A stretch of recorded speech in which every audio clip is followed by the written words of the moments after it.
Votre corps est une machine à produire de l'énergie. Tout ce qui n'est pas utilisé comme énergie est stocké sous forme de graisse. Et dans un monde parfait, tout ce que vous mangez serait parfaitement transformé en énergie, quelle que soit la quantité, et vous resteriez mince et en bonne santé pour toujours.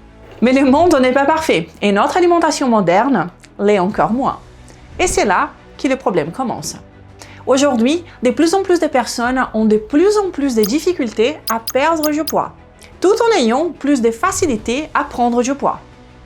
Même en faisant attention, en faisant du sport et en essayant de bien manger. Il y a forcément quelque chose qui cloche, non? Et bien sûr que oui. Nous avons complètement perdu de vue le cœur du problème, la cause racine, celle qui explique tout ça et qui, à la fin, permet de libérer la combustion naturelle des graisses et de retrouver la forme et la vitalité que nous recherchons tous. Ce que je vais vous montrer ici maintenant est une version volontairement très simplifiée de ce qui se passe dans notre corps. Mais elle est suffisante pour comprendre où est le vrai problème et surtout sur quoi nous devons réellement nous concentrer pour le résoudre rapidement, naturellement et sans souffrir. Bienvenue ou re-bienvenue sur ma chaîne. Je suis Renata Barcelos, chercheuse indépendante en sciences de la nutrition. Et ici, je vous montre la réalité de la santé et de la perte de poids, basée sur la science, le bon sens et sans discours inutile. Je vais utiliser ici une analogie très simple, celle d'une cheminée. Imaginez que vous ayez chez vous une vraie cheminée à bois, à l'ancienne. Une cheminée qui brûle du bois réel, avec la fumée qui sort par le conduit et qui chauffe vraiment la maison. Pas ces fausses cheminées modernes avec une flamme en LED, d'accord? Une vraie cheminée. On met du bois d'un côté et la chaleur sort de l'autre côté. Eh bien, dans notre corps, le principe est très similaire. Sauf qu'au lieu de bois, ce sont les calories qui entrent. Et une calorie, c'est simplement une unité de mesure du potentiel de chaleur, ok? De l'autre côté, ce qui sort, c'est notre feu biologique, la production d'ATP, l'énergie cellulaire, qui est produite dans les mitochondries présentes dans chacune de nos cellules. Cette énergie sert à maintenir notre température corporelle et à alimenter toutes nos fonctions métaboliques. Une cheminée parfaite transformerait 100% du bois que vous y mettez en chaleur, en brûlant proprement sans laisser des résidus. Si vous ajoutez plus de bois, elle brûle plus fort et chauffe plus longtemps. Brûlons tout le temps, sans rien laisser derrière. Simple, parfait. Un corps parfait fonctionnerait exactement de la même manière. Il transformerait toutes les calories consommées en ATP, il alimenterait correctement les organes, produisant toute l'énergie nécessaire à son bon fonctionnement, et ne stockerait rien d'autre. Si vous mangez plus, le corps produit plus d'énergie et plus de chaleur. Rien ne reste. Juste parfait. Et maintenant, imaginez ceci. Vous changez de fournisseur de bois et vous remarquez que votre cheminée ne brûle plus 100% du bois, mais seulement 80%. Il reste des morceaux non brûlés, mais vous continuez à alimenter la cheminée comme d'habitude, jour après jour. Et petit à petit, ce bois non brûlé commence à s'accumuler autour du feu. À un certain point, le feu devient de plus en plus faible, étouffé par cette accumulation et par le manque d'espace. La maison ne chauffe plus correctement. Alors vous ajoutez encore plus de bois en pensant résoudre le problème. Résultat, la cheminée ne brûle plus que la moitié du bois. L'autre moitié s'accumule encore plus vite. Maintenant, la cheminée est pleine de bois, le feu est minuscule et elle n'arrive même plus à vous réchauffer les mains. La situation est critique. Et comment résoudre cela? Dans le corps, c'est exactement ce qui peut se produire en cas de surpoids et d'obésité. Le corps est plein de combustible stocké, qui est la graisse corporelle, et pourtant, il manque d'énergie en même temps. Le feu est bas, la fatigue est là. Avec le temps, l'alimentation et les habitudes de vie peuvent affaiblir cette cheminée corporelle. Mais au lieu de laisser du bois non brûlé, le corps, lui, stocke de la graisse. La production d'énergie diminue. Et le résultat est que plus vous mangez, plus cela est stocké sous forme de graisse, et moins c'est utilisé pour vous faire fonctionner. Vous prenez du poids plus facilement et vous vous sentez de plus en plus fatigué. Tout comme la cheminée, qui malgré le fait qu'il y ait plus de bois, ne les brûle plus correctement et ne réchauffe plus votre maison. Alors comment résoudre cela? Parce que là, on a une cheminée pleine de bois, mais un feu faible, beaucoup de combustible et peu d'énergie produite. Et c'est exactement ce paradoxe qui vivent énormément de personnes aujourd'hui. Beaucoup de réserves, mais peu d'énergie. La première solution que la majorité des gens adoptent, c'est de réduire l'apport des bois. Autrement dit, on arrête d'alimenter la cheminée. Ou on alimente la cheminée beaucoup moins. On s'est dit, le feu est faible, mais il y a trop de bois accumulés. Donc, si j'arrête d'en rajouter, le feu finira bien par brûler ce qui reste. Et effectivement, avec le temps, une partie de ces bois accumulés va être consommée. Mais il y a un problème fondamental. Le feu reste faible. On ne l'a jamais réparé, on n'a jamais augmenté sa puissance. Donc, la cheminée se vide lentement, mais elle ne chauffe toujours pas correctement.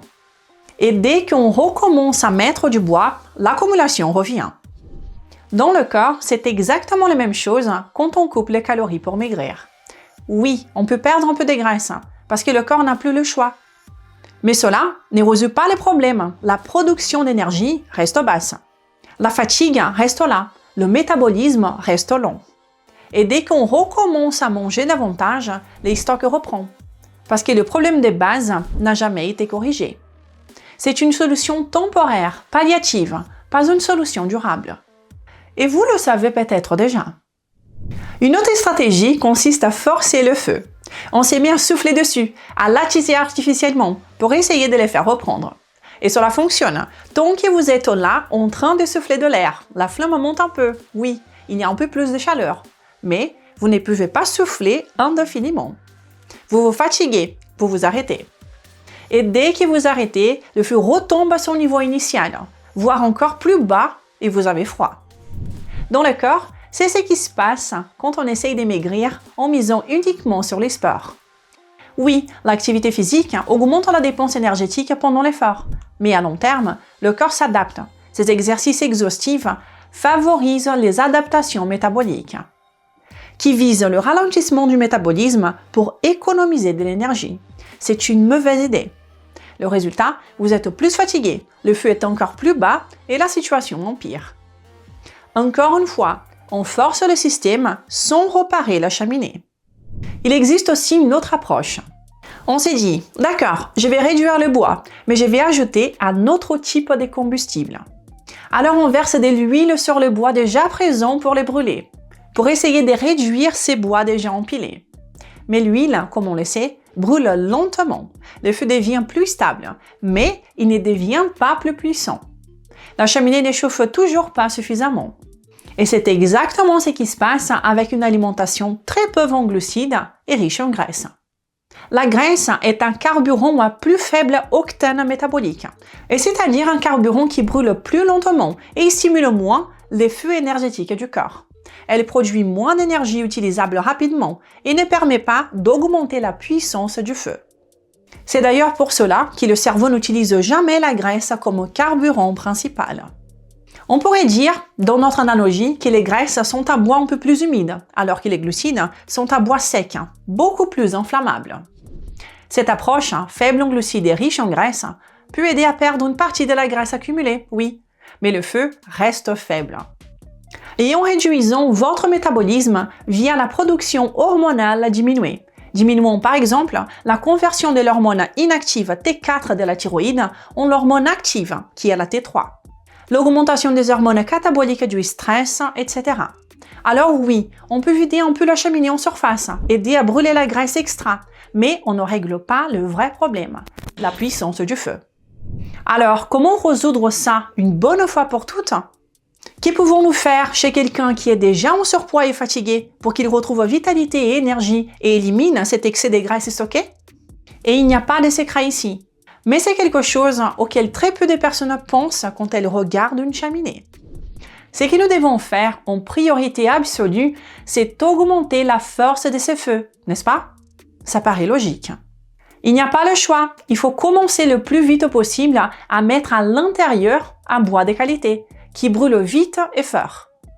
Et pourquoi pas, peut-être même ajouter un peu de paille bien sèche pour aider à stimuler cette flamme, à la faire augmenter et à brûler de plus en plus fort afin d'accélérer au plus vite la combustion de ces mauvais bois qui s'est accumulé autour. De cette manière, nous allons brûler ce qui est déjà accumulé à l'intérieur et mettre fin à cette situation. pour ainsi revenir à une cheminée avec une flamme beaucoup plus haute et plus forte, qui va de nouveau brûler le bois rapidement et les transformer facilement en chaleur, comme nous le souhaitons. Dans le corps, c'est exactement la même chose. Ce dont nous avons besoin pour brûler l'excès de graisse qui s'est déjà accumulé parce que la production d'énergie du corps a diminué, c'est évidemment d'augmenter notre production d'énergie cellulaire. C'est augmenter la capacité du corps à transformer les calories que nous mangeons en ATP. Et cela pour qu'il ne brûle pas seulement l'excès de graisse déjà accumulé, mais qu'il brûle aussi facilement tout ce que nous apportons à notre corps à partir de maintenant. Ainsi, au lieu d'un bois de haute qualité dans la cheminée, nous allons fournir à notre corps des calories de haute qualité, à autochtones également. Et c'est-à-dire une alimentation riche en nutriments et composée d'aliments qui sont facilement tolérés et métabolisés par le corps, et qui soient aussi, bien sûr, riches en bons glucides. Comme si nous mettions plus de paille sèche dans le feu, cela va brûler plus vite.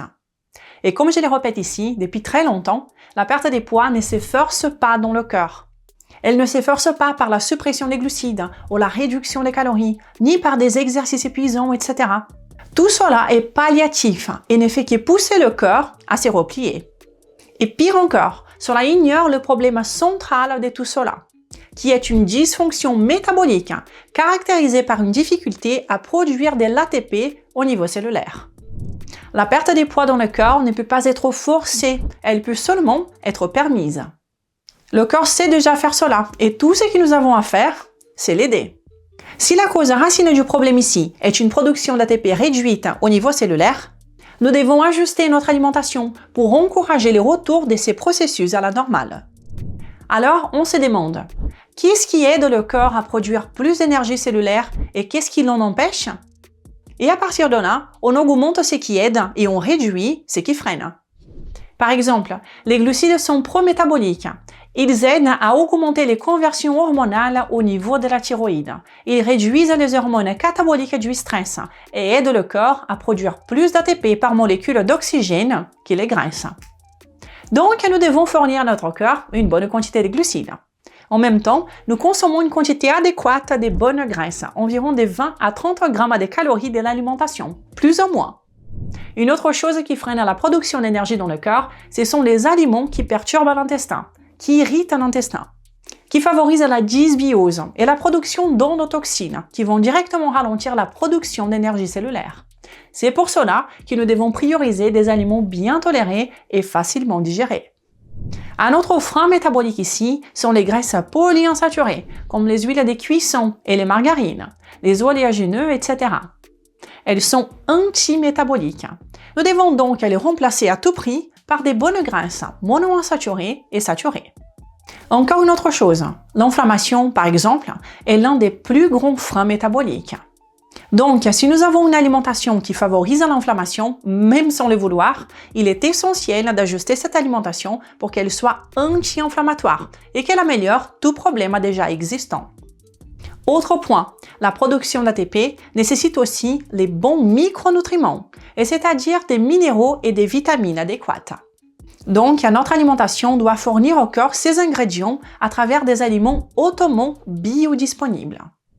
En résumé, tout cela aboutit à une alimentation très généreuse en glucides, adéquate en protéines d'origine animale et correcte en graisses naturelles, qui soit aussi agréable, facilement digérée et métabolisée.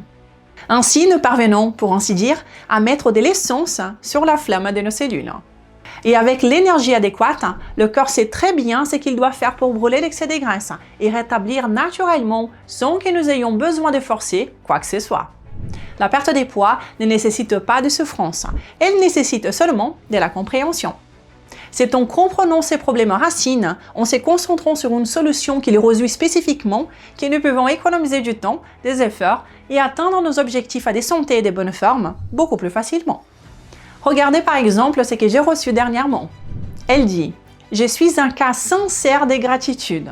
Je suis vive au conseil et en moins de 2 mois, j'ai réussi à débloquer mon métabolisme et j'ai perdu 10 kilos.